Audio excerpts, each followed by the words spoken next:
Wow, Tinder finally did it. Not only Tinder, but Match.com, OkCupid, Hinge, Plenty of Fish, all the different apps and sites that are under the parent company called the Match Group. What did they do? They are now utilizing artificial intelligence in their apps. And this is just the beginning. So I'm very curious to see where this is going to go. Okay, so where are they starting this whole process with AI? What they are going to be doing is they are going to have in the apps a feature where AI can help you sort through your photos and pick the ones that they think are the very best. So it's their way of saying, hey, instead of asking your friend, does this look good? AI is going to tell you which ones look good.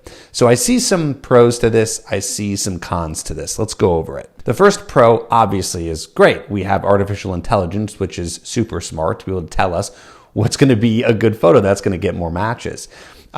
One of the cons to this that I've been hearing about, I'm not sure how much I believe it yet. It all depends, but there's some pushback on the fact that maybe the AI is going to be highlighting certain looks and they might be leaving out other races. So they're basically afraid, people are afraid that the AI on these apps are going to be racist and they're not going to pick the best photos that really represent who you are depending on the color of your skin.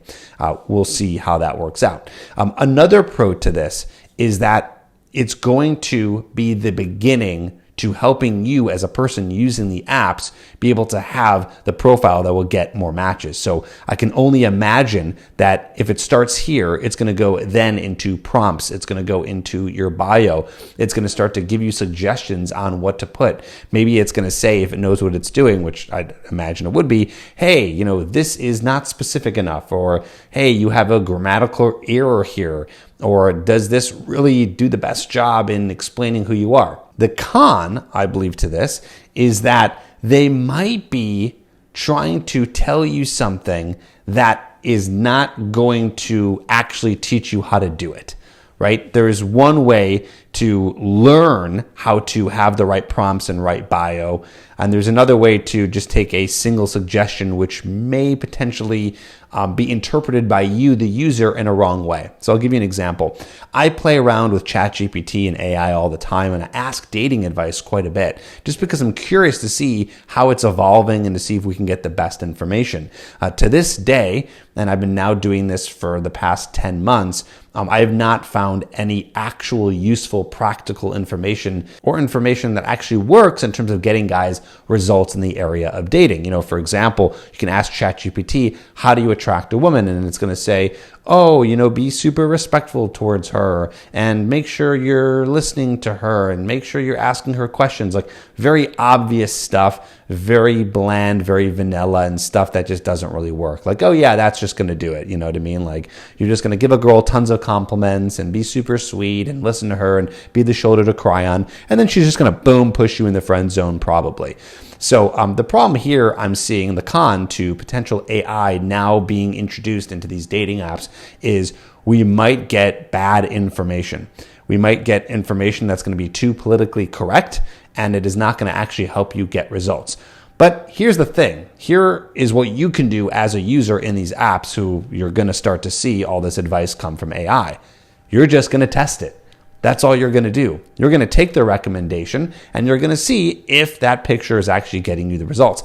Here's what I would like to see. I would like AI to scan all your photos and tell you not only which one to use, but why it works the best. I'd also like it to scan your photos and say, hey, none of these will do well. Here's a type of picture that you should get that will probably get you better results on the apps.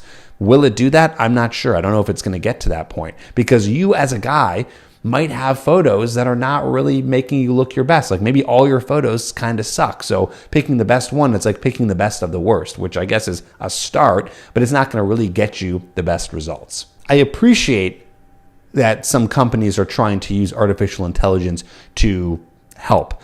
I also think it's a little trendy. I wonder if Tinder, or the Match group, I should say, is just using this because it's going to be cool for you to go in there and see AI because everyone else is doing it. I know that AI is super helpful and is doing crazy, amazing things for us. I use ChatGPT all the time just to help me become creative and come up with ideas. But the question I have is this really going to help? Is it really going to get people results? And here's the thing too, is if anything, these apps, this company, Match, they should be focused more on men than women in terms of getting people help, because men have it so much harder on these apps to be able to get matches. Women apparently are only swiping yes on 4% of the men. So they should be putting in overtime to help men with being able to get more matches. Women, they get more matches. Like, it's easy. They can put up pretty crappy photos and still get a ton of matches. If anything, maybe they can have some sort of help or some sort of AI that can help women filter and also give them opportunities to meet great guys like you. Like, here's what I would do. If I was Match, the whole idea is we want to get people together, right? Like, that's the whole thing. It's like the whole slogan with Hinge is like the app meant to be deleted. So I would help men get more matches because that's where they are having issues. And then I would help women get more matches with men like you. So even though you might be, under 5'8" and she might not be swiping on you, or maybe you have a job in there that's like not one that she's specifically looking for, or AI puts some recommendations for her to match with you, even though she's filtering for a specific height, specific job, etc. So that's going to get her matches with more men who are not just trying to plow through her and use her. And also it's going to get more matches for men who are not getting the matches in the first place. That would be my recommendation. That's up to them how they're going to be able to utilize AI to do that and how they're going to get it to recommend. I did hear that when I was reading a bunch of articles on this, that they will try to also have AI actually tell people like, hey, this is Susie and she'd be a great match for you because X, Y, and Z. Again, I think that portion should be way more emphasized for women than it will be for men. I don't know. We'll see what happens. I'm curious to hear from you. Do you have any ideas where you think this is going to go? Do you think this is a good idea? Has this helped you already? Write down in the comments below. I want to hear from you. And if you look on the screen, you'll see a video here that's going to tell you the top dating apps to use right now in 2023, but also give you advice to find the right apps no matter what year it is.